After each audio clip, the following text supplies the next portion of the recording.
여호와 하나님이 아담이 깊이 잠들게 하시고 잠들매 그가 그 갈빗대 하나를 취하고 살로 대신 채우시고 잠들매라는 것은 잠을 잔다라는 것은 죽었다라는 얘기예요. 아담이 죽음으로 인해서 하와가 생겨난 것이죠. 그러니까 예수님의 죽음으로 우리가 생명을 얻듯이 바로 이 예표를 하기 위해서 지금 아담을 잠들어서 그러니까 아담이 먼저가 아니고 하와가 먼저가 아니고 아담이 먼저가 되겠죠. 자, 22절 보겠습니다. 여호와 하나님이 아담에게 취하신 그 갈빗대로 여자를 만드시고 그를 아담에게로 끌고 오시니 이끌어 오시니 아담에게로 이끌어 오셨어요. 돕는 배필을 주신다고 그랬으니까 그 위에는 짐승들을 만들었을 때는 돕는 내 뼈 중에 뼈요 하고 그 짐승들에게는 돕는 배필을 취하지를 않으셨죠. 그렇죠? 왜? 똑같이 하나님이 짐승들도 만들어서 어떻게 이름을 짓는가 하고 하나님께서 아담에게 끌고 왔어요. 그러니까 아담이 그 짐승의 특성에 맞게 이름을 지어주죠. 이름이라는 것은 뭐죠? 그 사람을 이름을 지어줬다라는 것은 아버지가 아들의 이름을 지어주듯이 그들이 통치하는을 받는, 그러니까 이 짐승들에게서는 아담이 돕는 배필을 취하지 않고 바로 23절 보겠습니다. 아담이 아담에게로 이끌어 오시니 여자를 만들었어요. 그러니까 자연적 이제 그 아담은 남자가 됐겠죠. 자, 23절 아담이 이르되 뭐라고 지금 고백을 해요? 내 뼈 중에 뼈요 살 중에 살이라. 이것을 남자에게서 취하였은즉 여자라라 부르리라. 그러니까 여자를 보면서 자기 뼈 자기 살을 보았어요. 너하고 나하고는 동질이라는 얘기죠. 살과 피가 동이라니까. 거기서 갈비뼈를 이렇게 뽑아서 만들었으니까. 자, 갈비뼈가 몇 개예요? 23개? 24개죠. 한 개는 그냥 커서. 자, 그래서 그 여자를 보니까 자기를 본 거예요. 아담이 자기 자신을 본 거예요. 자기 자신이 너무 소중한 거예요. 하나님을 봤어야 되는데 이런 하와를 보고 나서 바로 자기 분신을 본 것처럼, 자기를 본 것처럼 그를 갖다가 그렇게 돕는 배필로 그를 여겼다라는 얘기죠. 자, 24절 보세요. 그래서 그들은 이러므로 남자가 부모를 떠나요. 이제 하나님을 떠나게 되네요. 아담이 부모를 떠나서 그의 아내와 합쳤다라는 것은 연합이 되다라는 것이죠. 둘이 한 몸을 이룰지니, 한 몸을 이룬다라는 것은 뭐죠? 하나가 됐다라는 것은, 연합됐다라는 것은 뭐예요? 생각과 마음이 하나가 돼야 하나가 되는 거예요. 육체뿐만 아니라 이 정신까지도 서로 결합이 된 것이죠. 자, 그러니까 이런 죄성들이 결합이 됐으니까 아담도 아직 선악과를 안 먹은 것이고 생명과를 안 먹은 것이고, 그러니까 서로 생명과를 따먹는 것보다는 유혹에 받기가 쉽겠죠. 그렇게 돕는 배필이 뱀이 유혹을 해서 이 땅 것을 먹으니까 자기도 먹고 아담에게도 주어서 둘 다 죽게 되는 육신이 생명과를 먼저 먹고 하와를 만났다면 어떻게 됐겠습니까? 그렇죠. 그러면은 그렇게 됐다면 그도 살 것이 아니겠어요? 하와도 살 것이 아니겠어요? 예, 그렇죠. 하와도 살 것이죠. 자, 그런데 25절 보세요. 아담과 그 아내 두 사람이 벌거벗었으나 부끄러워하지 아니하도다. 이 부끄럽다, 창피스럽다. 뭐가 창피스러요? 옷만 벗으면 창피하나요? 남보다 못 사는 걸 보면 또 창피해요. 우리 부모가 시골에서 꼬절쪼절쪼절 하면은 창피해요. 내 아들이 그냥 번쩍번쩍 하면 그거 훌륭한데, 내 아들이 저기 가서 역전에 가서 거지 행세를 한다면 아주 부끄러워요. 그죠? 그렇게 그죠. 예. 그렇게 이 땅에서 부끄러운 것이 전체예요. 그렇게 남보다 더 잘나고 높이 올라가는 것이 부끄러움을 가리려고 하는 것이죠. 그렇죠. 그러니까 더 공부를 하고 더 경쟁을 하고 더 우리 아들 부끄러움을 안 당하게 하기 위해서 더 재산을 가져야 되고 더 높이 올라가야 되는 게 이 사람들이에요. 그렇게 결국은 뭐예요? 이 부끄러움 때문에 그러는 거네요. 그러니까 경쟁을 하고 있는 것이죠. 그러니까 얼마나 난 육체적으로 그러는 거는 일시적인 거예요. 그거는 갖다가 선악과 갖다가 무슨 나무로 갖다 잎을 이렇게 탁 치마를 입으니까 치마를 해 입으면 돼요. 그죠? 그리고 자기가 해 입는 거는 다 창피한 거다 이 말이에요. 예. 근데 하나님이 가죽옷으로 입혀 주시죠. 가죽옷을 입혀 줬다라는 것은 뭐예요? 누가 죽어서 너를 살리는 것을 가죽옷이죠. 누가 죽어야 피를 흘려야 네가 산다라는 것을 알려주는 바로 가죽옷을 입혀주네요.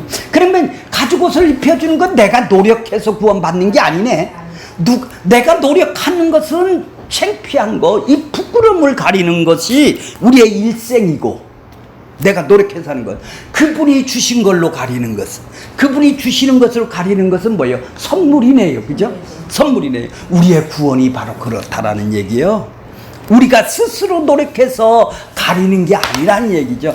그분이 나를 피값으로, 내 죄값으로 가려줘야지, 용서를 해줘야지 이루어지는 것이죠.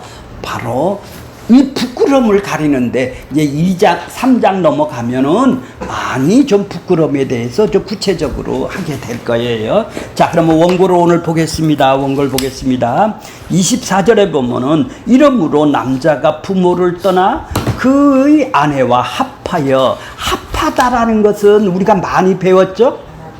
연합이라는 것은 뭐라고 그랬나요? 마음과 생각이 하나. 예. 그러니까 포도나무가 누구죠? 예수님이고 우리는 가지. 그래, 그걸 보고 연합이라는 거야. 마음과 생각이 하나. 그렇죠. 같은 진액이 흐르네요. 같은 성품이 나오네요. 같은 눈으로 바라보네요. 예수님의 긍휼로 바라볼 수가 있는 연합이 되어 있느냐가 구원이네요. 떨어졌다면 독립이죠. 내 스스로 살아가는 것이죠. 가지는 나무에 의해서 살아가는 것이죠. 예, 그렇죠. 내가 지금 떨어졌다라는 것은 내가 주인으로 살아간다라는 얘기예요. 예. 자, 이제 보겠습니다. 아담이 부모를 떠난 것은 인류의 타락을 이야기하네요. 아담이 부모를 떠난 것은 타락, 죄가 들어오기 시작한 것이죠. 서로 먹고 다 죽었죠.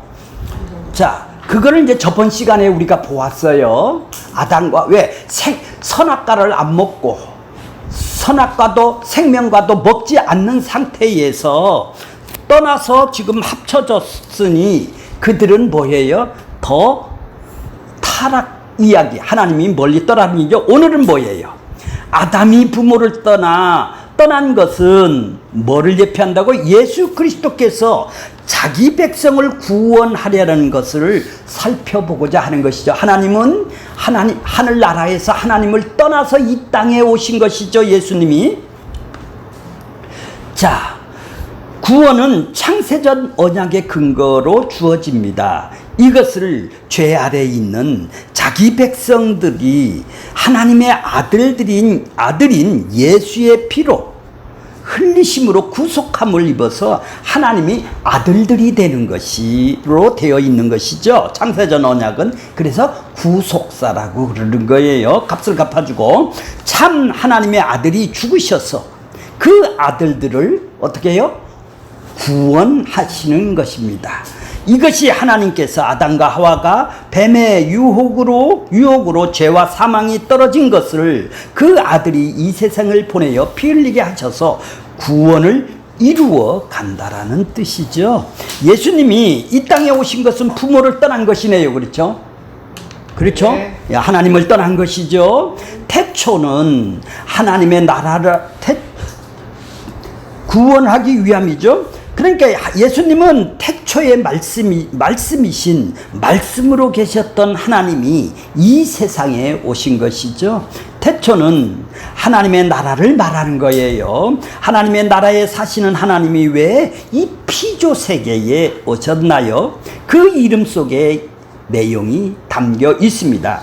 말씀이신 하나님이 세상에 오실 때 예수라는 이름으로 무슨 이름으로 갖고 왔어요? 하나님이 로고스 하나님이 예수라는 이름으로 왔죠. 그러니까 마태복음 1장 21절에 보면 아들을 낳으리니 그 이름을 누구라 하라? 예수라 하라. 이는 그가 자기 백성을 저의 죄에서 구원할 자이심이라 하시니라. 자, 예수라는 이름이 뭔가요? 자기 백성들을 그들의 죄에서 건져내는 거예요. 그러면은 자기 백성 아닌 자에게 그들의 죄에서 건져주는 건 아니겠네요. 자기 백성이 있다라는 얘기죠. 이게 창세전 언약이죠. 어떻게 죄에서 구원합니까? 그분이 죽으심으로 죄 없으신 분이 죽어서 죄인이 구원을 받는 것이죠. 사망을 대신 담당하신 것이죠. 일컬어 대속제물이라고 하는 것입니다. 하나님 나라에서 말씀으로 계셨던 하나님이 예수라는 이름으로 육신의 몸을 입고 피조 세계에 오심을 자기를 비웠다. 종의 형체로 왔다. 이렇게 표현을 하고 있어요. 자기를 비운 것이죠. 진짜 아니라 예. 가짜야? 예, 죄송해요. 자기입니다. 자자, 지자가 아니라 이것이 죽음을 의미하는 거죠. 자기를 비워서 이 땅에 오신 것은. 자, 예수님은 근본 하나님의 본체시에요. 동일하여, 본질은 동일하여 하나님과 동등됨을 취하지 않고 자기를 비워서 종의 형체로 오신 것이죠. 이는 신의 죽음이라고 그러는 거예요. 예수님이 죽음을 신의 죽음이라고 말하는 거예요. 하나님이 인간으로 오신 것입니다. 이를 종의 형체를 입고 오셨다고 말을 하는 것입니다. 종의 형체로 오셨다라는 것은 종이 되어 오셨다라는 뜻입니다. 종이란 뭐예요? 주인에게 종속이 되어 있는 거예요. 자기 권한이 없는 거예요. 종은 주인이 권한이 있는 것이죠. 주인이 따로 있는 사람을 종이라고 그래요. 자기는 주인이 아니에요. 주인의 말에 의해서 자기는 살아가는 사람이에요.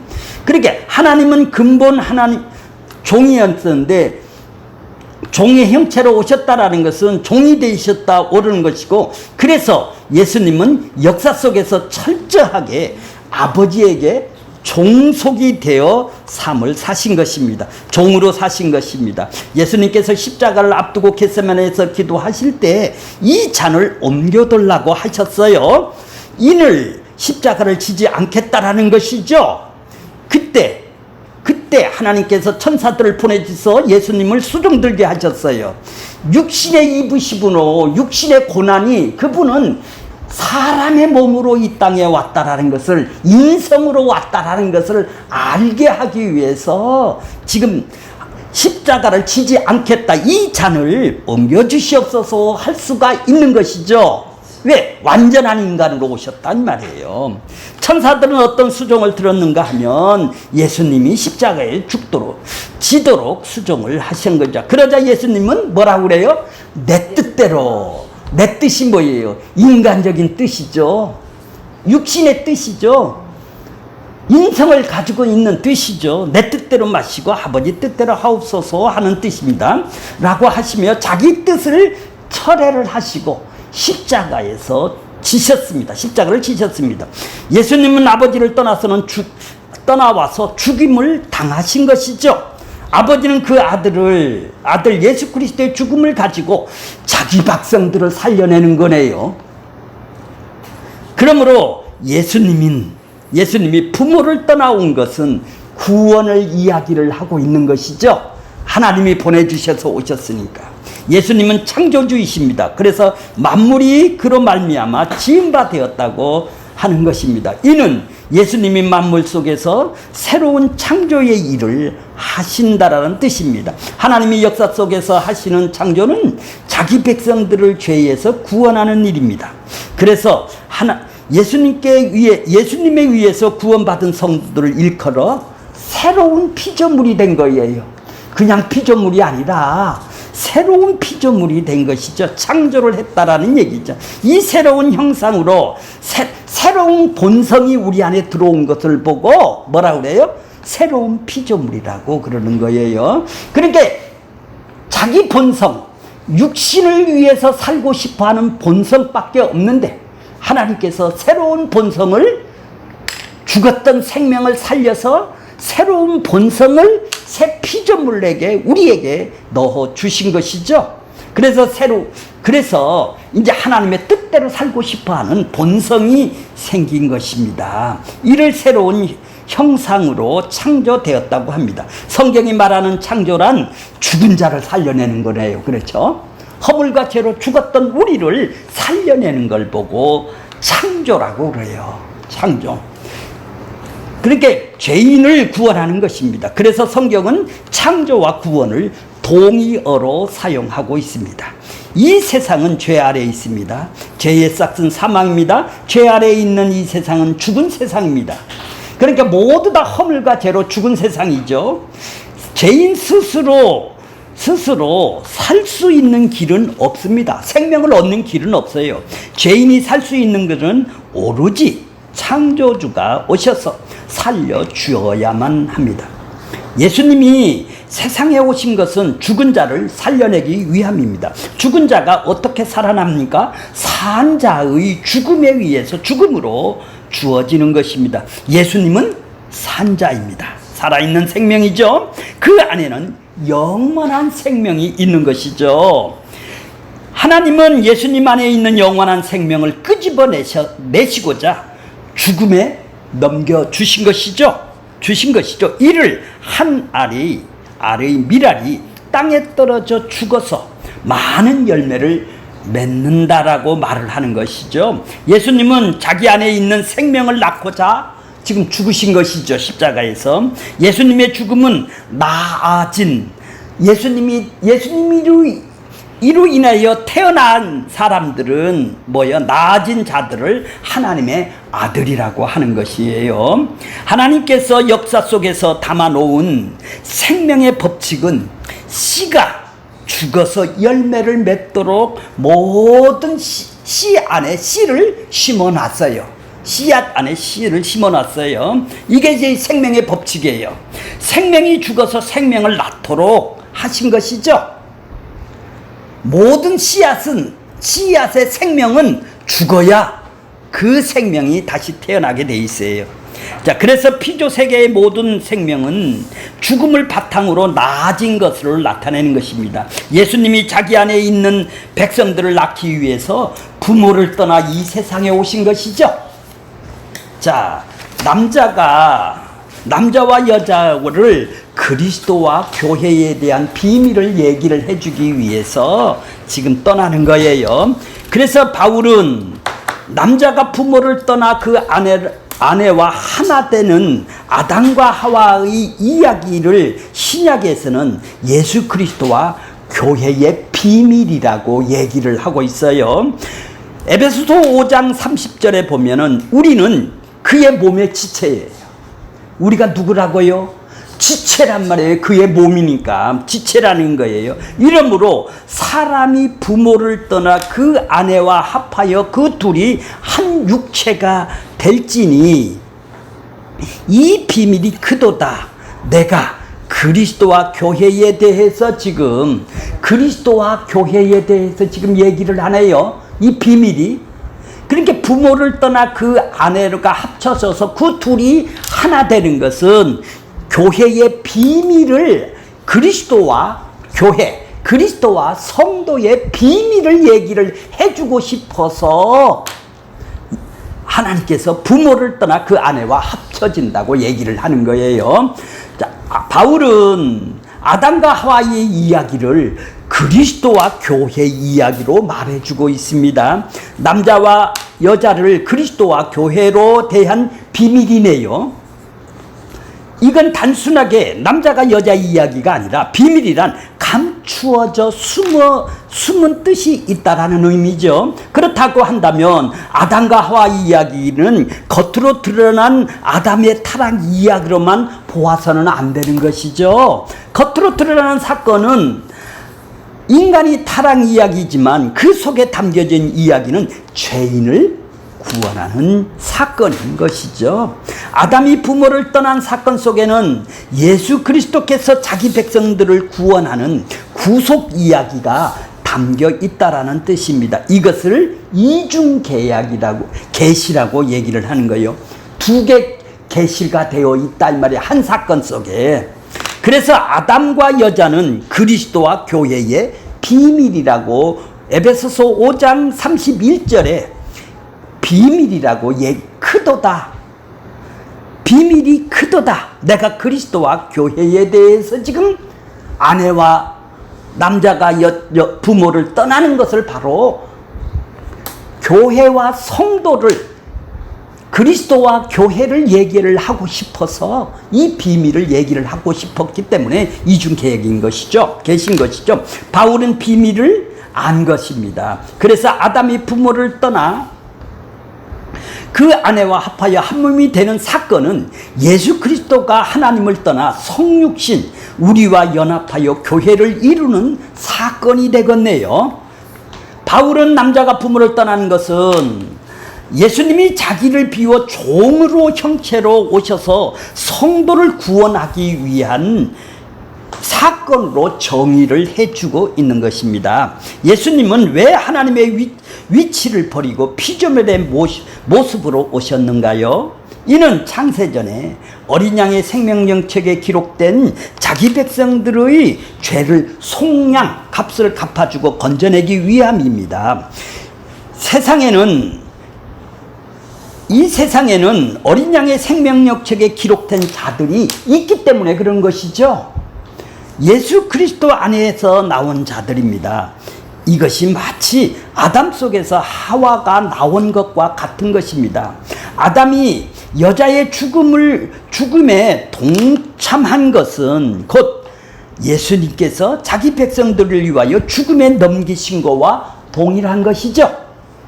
예수님이 죽음에서 넘겨진 것은 자기 백성들의 죄를 대속하기 위함입니다. 예수님이 자기 백성들을 위하여 죽음에 넘겨진 것은 자기 백성들이 예수님 안에서 나온 것과 동일한 것으로 나오기 때문에 그런 것이죠. 바울은 이것을 아담이 부모를 떠나 여자와 한 몸을 이룬 것이라고 말해주고 있는 것이죠.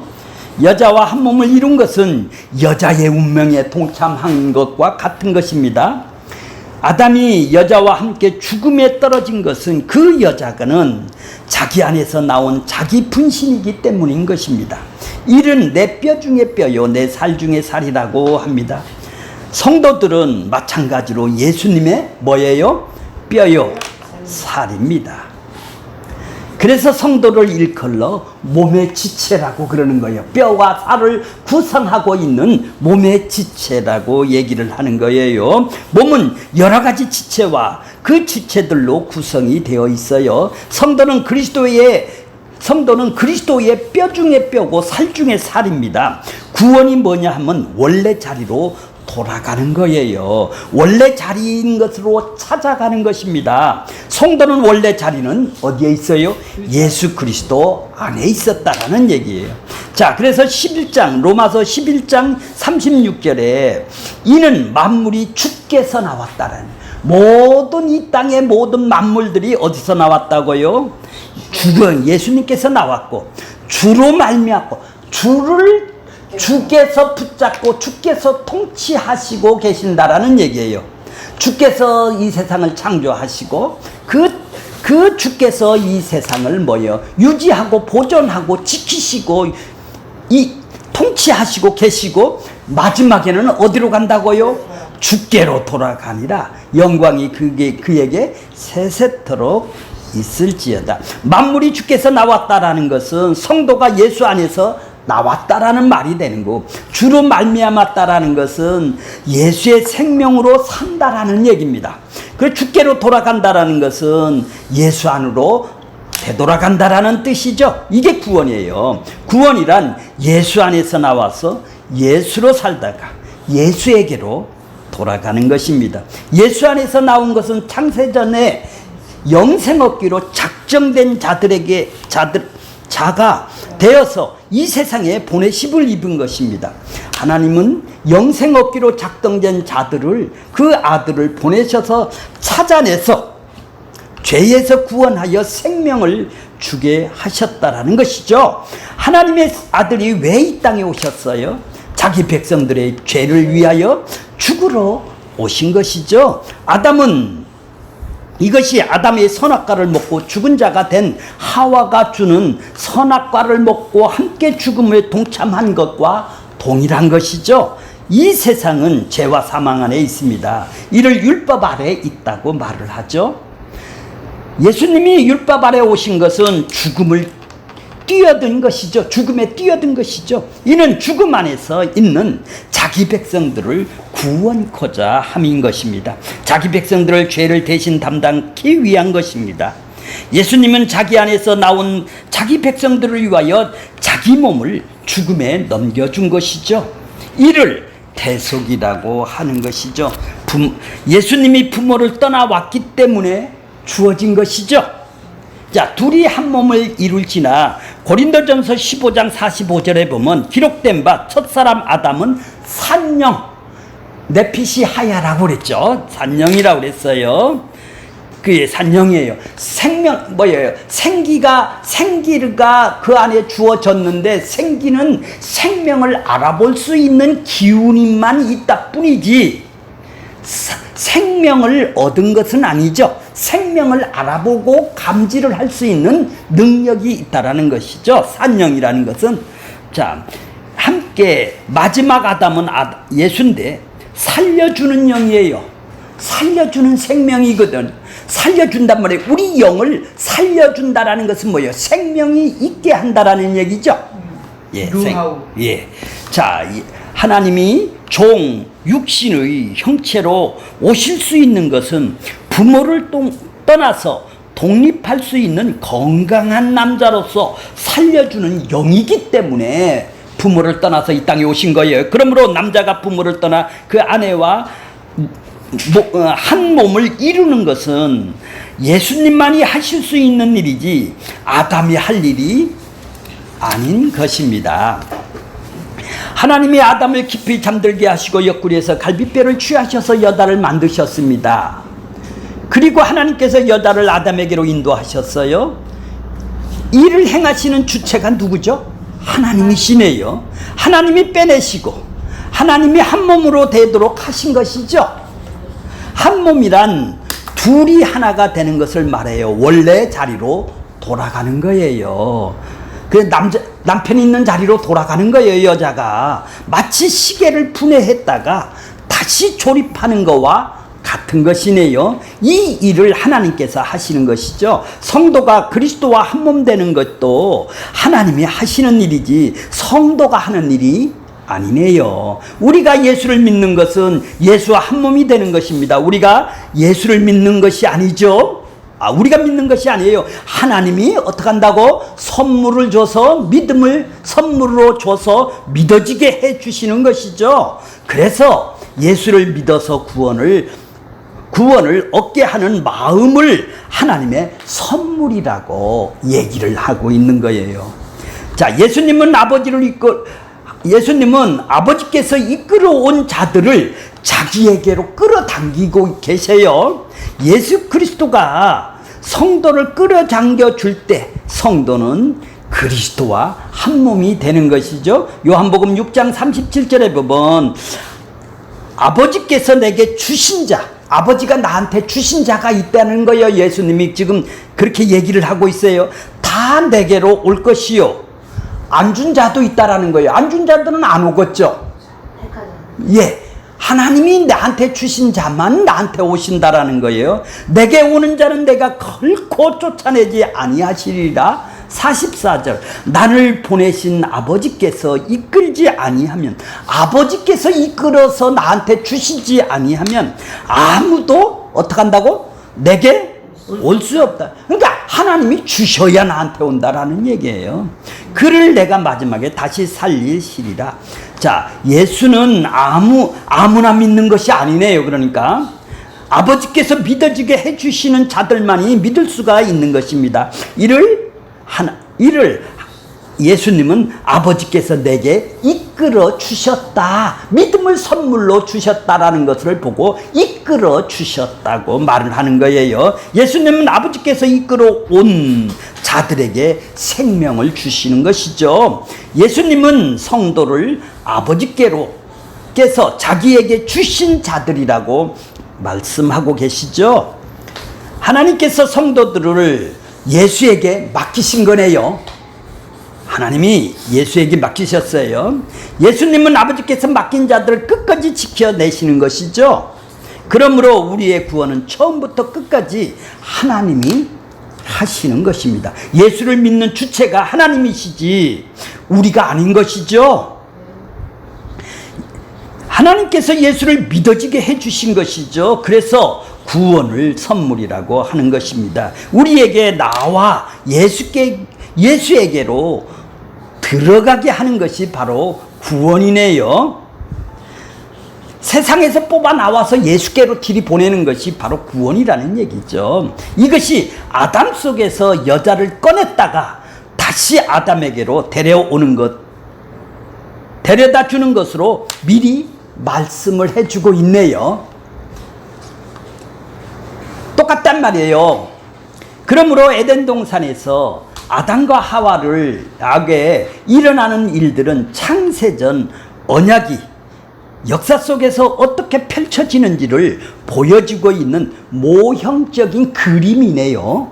그림이 되는 것이죠. 이 세상에는 예수의 안에서 나온 여자가 있습니다. 이들은 창세전의 어린 양의 생명력책에 기록된 영생주기로 작성된 언약의 후손들이죠. 다 이들은 생명을 받으니까 남자나 여자나 다 여자가 되는 거예요. 생명을 받아야 되니까.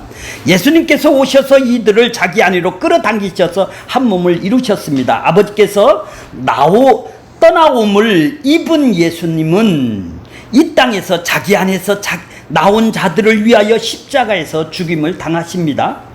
이를 언약의 후손들을 죄와 사망에서 건져내고자 함입니다. 예수님이 죄인의 운명으로 지금 뛰어든 것이죠. 이 모습이 아담이 여자가 주는 선악과를 먹고 함께 죽음의 운명에 동참하는 것으로 지금 보여주는 거랑 동일한 것이죠. 아담은 선악과의 본질을 잘 알고 있었습니다. 그럼에도 자기 몸에서 나온 여자가 들고 온 선악과를 먹은 것은 여자의 운명에 지금 동참하고 있는 것이죠. 자, 이 모습이 예수님께서 죄인을 상징하는 세례 요한에게 세례를 받는 모습과 나타난 것이죠. 전번에 한번 배우셨어요. 마태복음에서 세례는 뭐라고 그랬나요?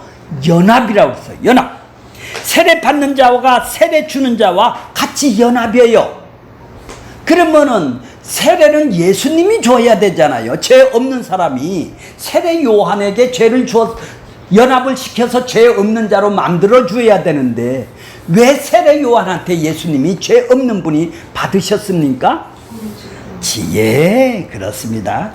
알다시피 예수님은 성령으로 잉태되어 오신 죄가 없으신 분이고 세례 요한은 죄 아래서 태어난 죄인이죠.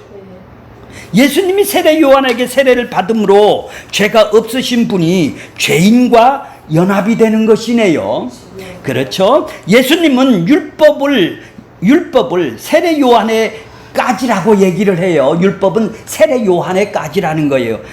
그러니까 예수님이 구약의 언약들의 죄를 그 몸에 짊어지고 십자가에서 죽으신 것이죠. 바로 세례 요한하고 합쳐진 거예요. 예수님이 죄인하고 합쳐진 것이죠.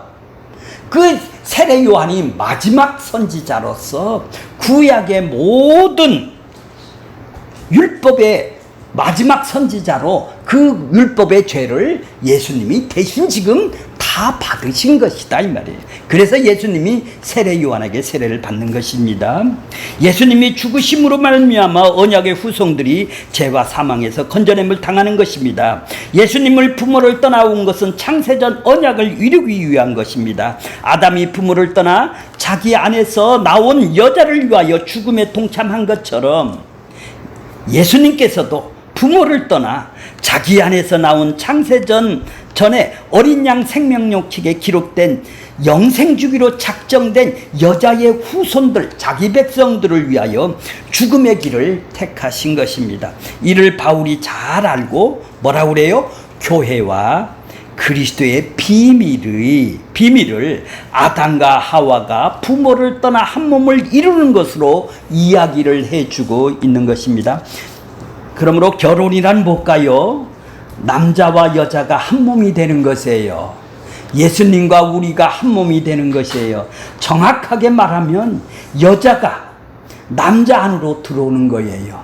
여자는 생명이 없지 않습니까? 자, 여자는 남자를 떠나 있는 자죠. 생명에서 떠난 자가 여자라고 그래요. 남자에게서 나오면 여자가 되는 것이죠. 생명에서 나오면 자, 남자는 하나님으로부터 나왔고 여자는 누구로부터 나왔어요? 아담으로부터 나왔잖아요. 남자로부터 나왔어요. 남자는 그렇게 예수님은 하나님이 아담을 지었잖아요. 남자를 지었으니까 남자는 하나님으로부터 나왔고, 자, 그런데 여자는 유업을 받을 수가 없다고 그래요. 유업. 상속을 받을 수가 없다고 그러는 거예요. 하나님은 여자에게 유업을 주지를 않았어요. 가나안 땅에 들어갔을 때 땅을 분배를 안 줬죠. 유업을 안 줬다 이 말이에요. 왜요? 왜냐하면 그 속에 아버지 씨가 없기 때문인 것입니다. 여자가 아버지 씨를 받으려면 남자 안으로 들어가는 거예요. 그래서 한 몸이 되는 거예요. 네, 이것이 결혼이라는 거예요. 씨를 생산하려고 여자가 들어가는 거란 말이에요. 자, 결혼을 한 몸이 되는 것이라고 합니다. 결혼은 남자가 여자에게 씨를 주는 것이죠. 남자가 여자에게 아버지의 생명을 주는 거란 말이에요. 여자는 남자로부터 생명을 받으면 남자가 되는 것이죠. 여자도 생명 씨를 받으면 뭐가 되는 거예요? 이제 남자가 되는 거예요. 그럼 이제 신부가 되는 거예요. 여자가 되는 거란 말이에요. 자, 여자는 남편으로부터 받은 씨를 키우면서 남자가 되는 것이에요. 이제 씨를 받았으면 이제 남자가 서서히 키우는 거예요. 여자는 남자로부터 씨를 받음으로 인해서 자기 안에 남자의 생명을 소유하게 되었죠. 네, 예수님의 생명을 소유하게 되었으니까 남을 줄 수가 있다라는 얘기죠. 이는 여자가 남자가 된다라는 것이죠. 이렇게 되면 아버지의 유업을 얻을 수 있는 아들이 되는 거예요. 씨를 받아야 여자도 유업을 받아 아들들이 되는 거예요. 예수님의 아들들이 되는 거예요. 그러니까 생명의 씨가 없으면 그냥 여자예요.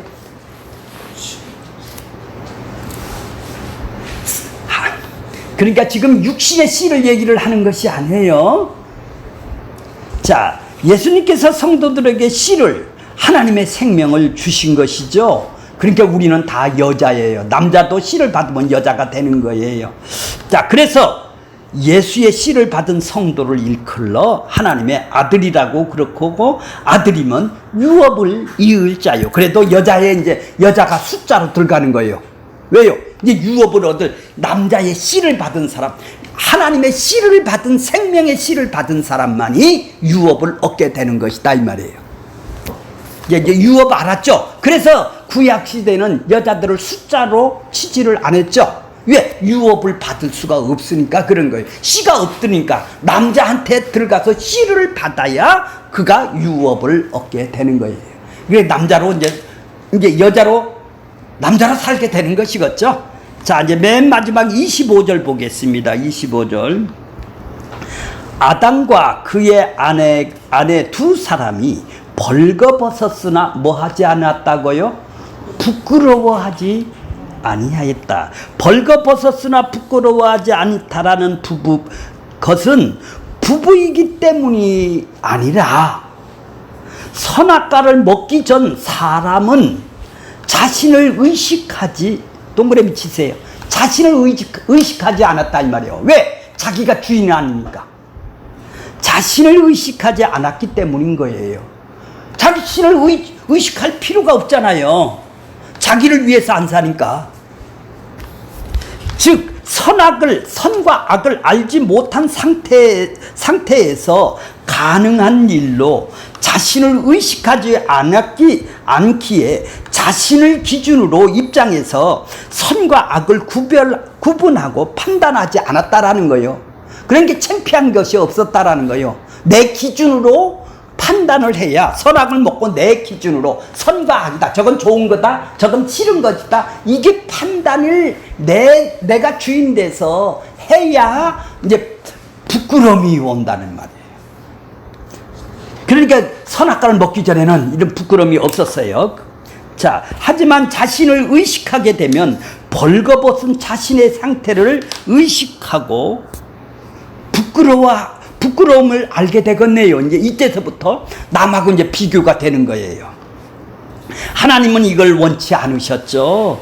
그렇다면 그리스도로 인해 새롭게 될 한 몸의 관계는 자신을 의식하지 않는 관계일까요? 자신을 의식하지 않는 관계로 우리를 살아야 되는데 이건 죄가 없는 것이죠. 선악과를 알게 된 인간은 죽는 순간까지 자신을 의식할 수밖에 없는 거예요. 그래서 부끄러움을 얻게 하기 위해서 끝까지 돈 하면서 죽는 겁니다, 사람이. 맞습니다. 그것이 모든 인간들이 죄 아래 있다라는 의미가 되겠네요. 부끄러움을 안다라는 것이. 이처럼 자신을 의식하는데 어떻게 한 몸 관계가 가능할까요?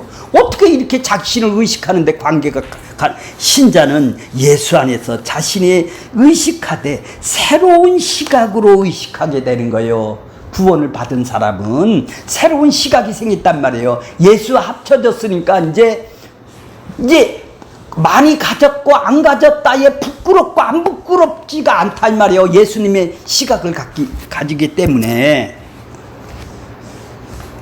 죄 아래서는 죽은 자로 의식하는 것입니다.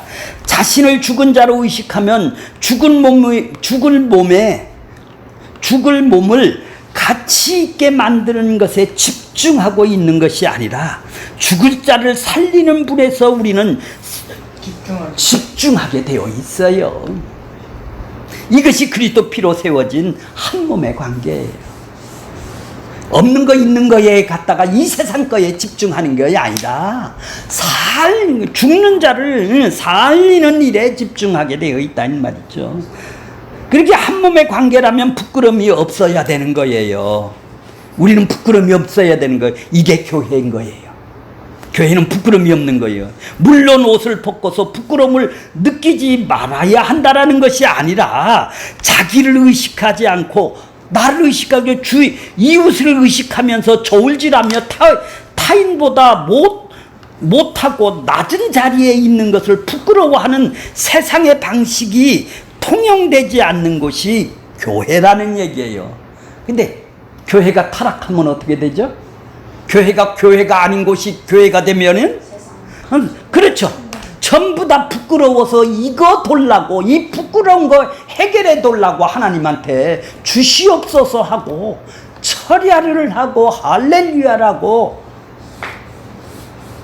이 부끄러운 거를 가리려고 일평생 이것만 하다가 인생을 가는 사람도 있게 되는 것이죠.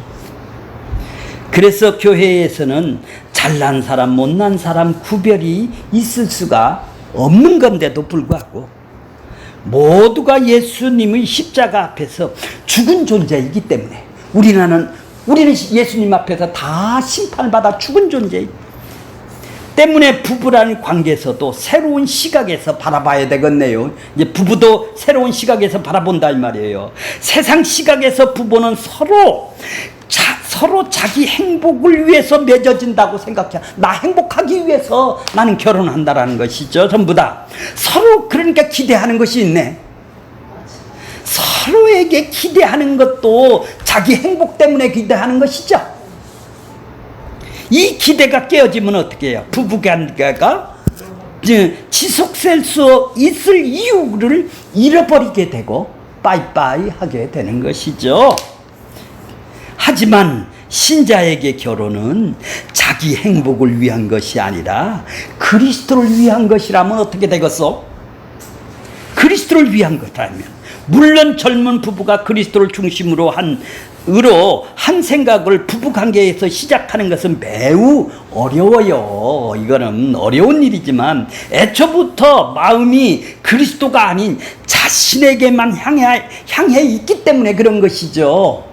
그렇다면 하지만 세월이 지나면서 결혼이 행복을 보장해 주지 않는다라는 것을 알게 되고 점차 말씀의 입장에서 결혼의 의미를 생각함으로 자신의 악함을 보게 되겠네요. 내가 이 결혼을 해서 나를 행복하려고 이렇게 나를 위해서 결혼을 했구나. 나 행복하려고 결혼했구나. 그리스도를 섬겨주기 위해서 결혼이 아니라 그로 인해서 그리스도의 마음과 뜻을 더욱 굳게 두게 된다면 결혼으로 인해서 주를 더욱 바라볼 수가 있겠네요. 그렇죠? 그것은 바로 결혼을 내 행복으로 위해서 결혼을 했겠지만은 이제 신앙이 자라가면서 행복이 아니구나라는 것을 깨닫고 주님을 더욱 바라볼 수 있다면 그 결혼이 바로 하나님의 뜻으로 더욱 굳어지고 그래서 결혼으로 인해서 주를 바라보게 되는 결과가 나올다면 그 가정이 얼마나 행복하겠습니까? 자기들이 행복을 위해서 너는 내 행복 단지야, 너는 왜 나를 행복을 안 해줘? 전부 다 이기적인 사랑 때문에 무가 되고 그러므로 교회는 결혼이나 이혼 문제는 역사 속에서 윤리나 도덕 시각에서 이해할 수가 없어야 되겠네요. 우리는 도덕이나 윤리로 결혼하는 것만 안 된다는 말이에요. 교회에서 결혼하기 위해서 기도하라고 하지만 그 속에는 뭐예요? 좋은 대상을 만들어서 행복하게 잘 사는 것에 자기 욕망의 뜻을 들고 좋은 배필을 주시옵소서. 다 자기 꿈꾸미 속이네요. 자기 부끄러움을 가리려고 하는 거네요. 이것도 하나님께서 남자가 여자를 만드시고 한 몸 되게 하신 뜻에는 관심을 두지를 않았죠. 우리 둘이 이렇게 한 몸이 되게 해서 하나님이 나도 교회에 이렇게 남편을 보며 교회를 알아가는 것인데 신부를 보며 자기가 누구를 알고 가는데 욱하는 대상으로 다 변했죠. 예수님은 인간의 욕망으로 맺어지는 가정에 관심이 없어요. 그렇죠? 그렇죠. 예수님의 창조 사역 역시 동일한 거예요. 인간관계로 맺어진 부부 관계에 특별히 의미를 두는 것이 아닙니다. 다만 하나님은 인간의 연합과 우리가 한 몸이라고 하는 부부 관계에서 만족하시냐고 물어보는 거예요. 너 그렇게 결혼 생활이 그렇게 만족하냐? 묻고 있는 거예요.